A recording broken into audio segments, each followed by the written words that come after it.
It was Christmas on the island of Sodor. All the engines were working hard.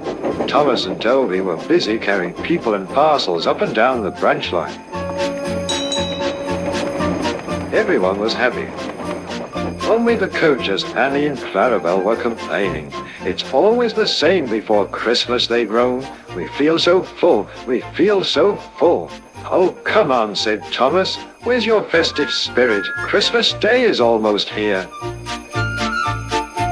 By the side of the track was a lonely little cottage with a familiar figure waving to them. It's Mrs. Kindly, whistled Thomas. Beep, beep, Happy Christmas. Thomas always felt better for seeing her. Christmas just wouldn't be Christmas without Mrs. Kindly. When work was over, Thomas went to see the other engines. All their coats had been polished. Up, said Gordon, just look at us. Your driver will have to work fast to get you as smart as us. Never mind that, replied Thomas. I've something important to say. Do you realize it's a whole year since Mrs. Kindly saved us from a nasty accident? You remember when she was in bed and... Yes, of course, interrupted Edward. You told us how she waved her red dressing gown out of her window to warn you about a landslide ahead. And you and Toby gave her presents, Percy joined in. And the Fat Controller sent her to Bournemouth to get better.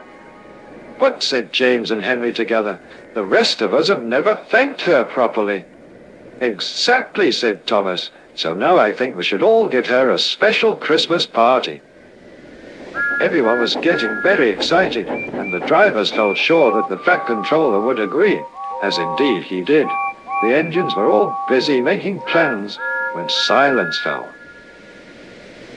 The Fat Controller had bad news. The weather's changed badly. Mrs. Kindly is snowed up. Toby says he'll help to rescue her. You must help too, Thomas. There's no party unless you do. Thomas hated snow, but he said bravely, I'll try, sir. We must rescue her. We must. There's a good engine. You and Toby will manage splendidly. Thomas charged the snowdrifts fiercely. Sometimes he swept them aside. Sometimes they stuck fast, and the men had to loosen them.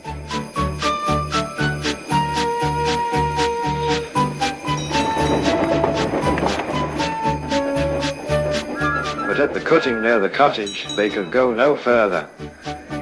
Look at that, exclaimed Thomas as fireman. Beep, beep, beep. Here we are, whistled Thomas. An answering wave came from an upstairs window. Then they heard a familiar sound.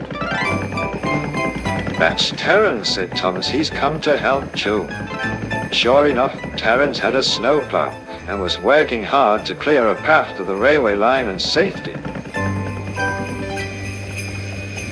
At long last the rescue was complete. Percy took the tired workmen home. Terence said goodbye to Mrs. Kindly and promised to take care of her cottage as he watched them all set off. The engines made good time. No more snow had fallen, but the yard was dark. Thomas's heart sank. Suddenly, all the lights went on. What a marvelous sight awaited Mrs. Kindly. Well done, said the Fat Controller. I'm really proud of you all. Mrs. Kindly especially thanked the smaller engines.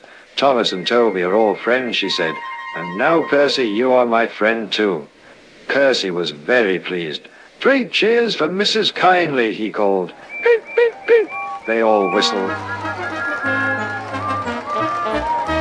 We wish you a Merry Christmas. We wish you a Merry Christmas. We wish you a Merry Christmas and a Happy New Year.